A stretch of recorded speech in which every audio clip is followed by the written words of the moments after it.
What's up, Taiwan? Good morning. I'm Ethan Liu with 10 minutes of news from here in Taiwan and around the world. Religious and political leaders in Taiwan are calling for more action against hate speech following a deadly shooting at a Taiwanese church group in the United States. The attacker is believed to have been politically motivated.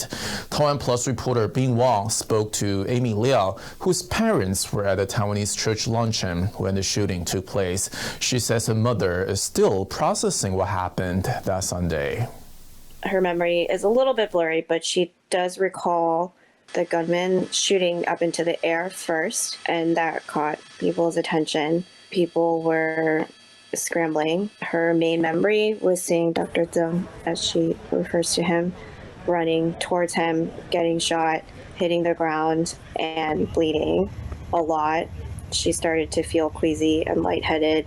They were pretty close to the gunman, and so her hearing went damp, kind of like if you go to a loud concert or something. And she just kept seeing that image of Dr. Chang on the ground, feeling the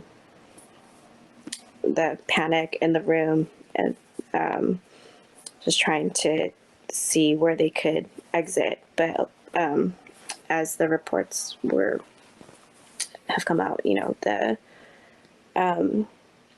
most of the exits were blocked. So, you know, I think everything happened pretty fast. How are your parents feeling in the aftermath of all of this? She told me, you know, once she was able to cry and grieve, like let herself grieve that moment, she was able to get fuller night's rest. So I think, yeah, just the time, and as they continue to process, things will calm down a little bit more. I think my dad, he views like the experience of, wow, like God saved my life again.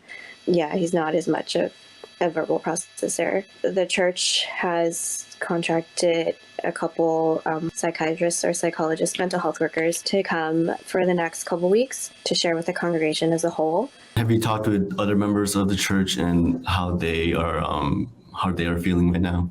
The church is supporting each other and sharing their experiences, trying to piece together what happened. You know, how did everything unfold? Who was this guy? Comparing details from what's coming up in the news, and then everyone comparing details of their experience interacting with the gunman, since, you know, he was there at the luncheon.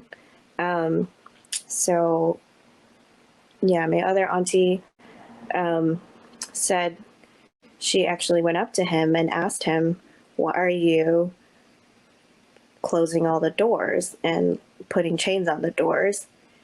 And then he, according to this auntie, he responded in Mandarin, like, so that nobody can get out of here.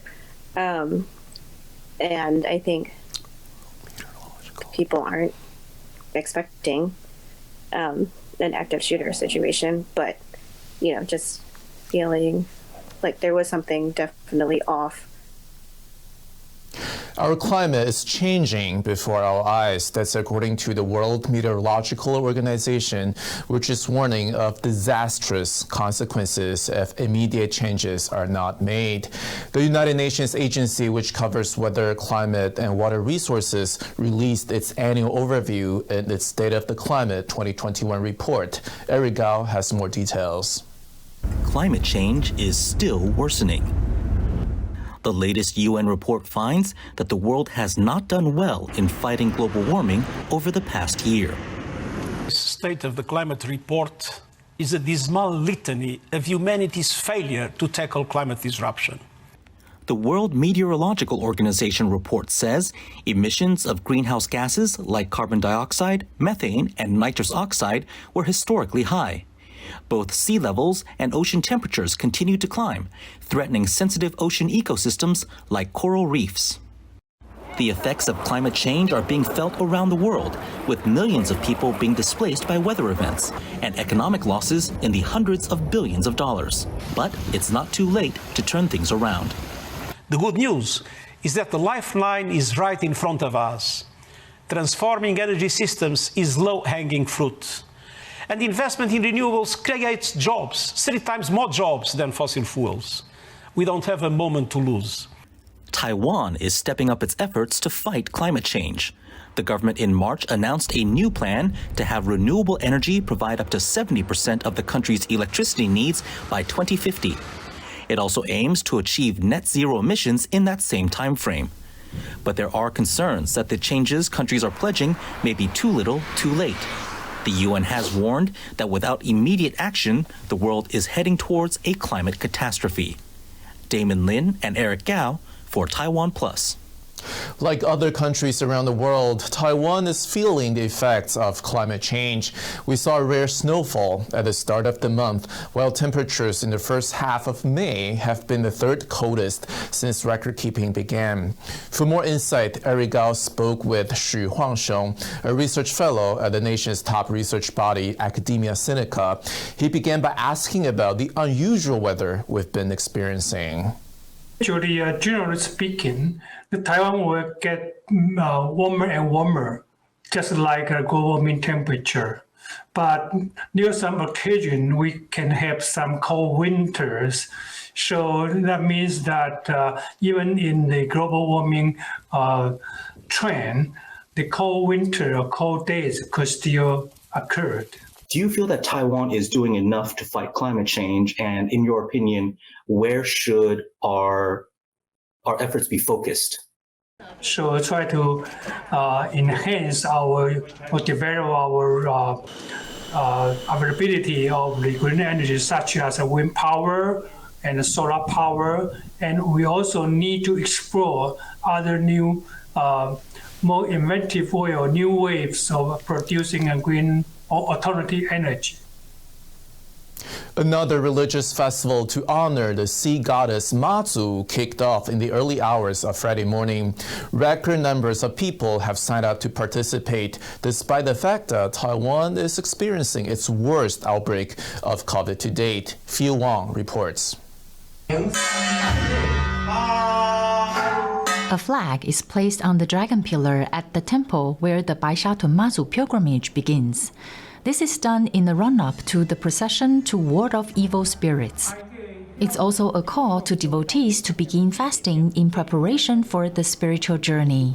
从现在开始调兵遣将，那每一个香灯脚要回宫来做参拜。短短3天的时间，我们要从社会人士转换成香灯脚的角色啊，凡事要严以律己啊，谨言慎行。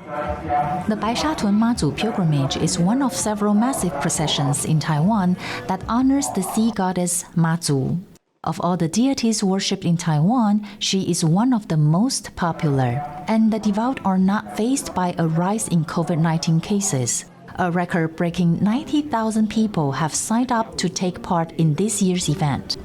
Last year, there were 2,000 cars in the procession, but that number has tripled to an expected 6,000.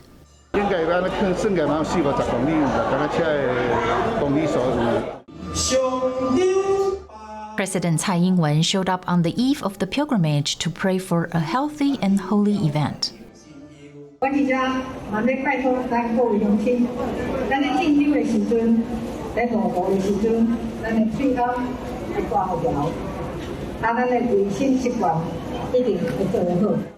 All participants are required to have 3 jabs of a COVID vaccine. Over the course of the event, they will travel 200 kilometers from the northern county of Miaoli to Yunlin County in central Taiwan before returning several days later.